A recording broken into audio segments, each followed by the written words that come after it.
Već mjesec dana javno komunalno preduzeće Medijana danonoćno radi na dezinfekciji svih ulica, bulevara, šetališta i ostalih površina gdje je velika frekvencija ljudi. Ulice se peru natrijum hipohloritom, jakim sredstvom za suzbijanje virusa. Do sada je posipano 1356 tona ovog sredstva. U prethodnih nedelju dana posipano je 290 tona natrijum hipohlorita. Tretirane su sve površine teritorije grada, sa istoka od Brzog Broda do naselja 9. maj na zapadu.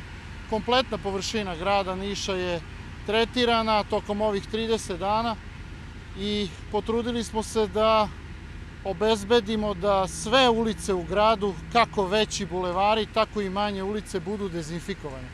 Poseban akcenat stavljen je na šetališne zone, gde je velika fluktuacija stanovništva i to su uglavnom zone u centru grada, bulevar Nemanjića, bulevar Zorana Đinđića, Somborski bulevar i ulice i prostori gde ima okupljanja građana zbog nabavke namirnica. I ekipe ruske vojske prethodnih dana dezinfikovale su delove grada.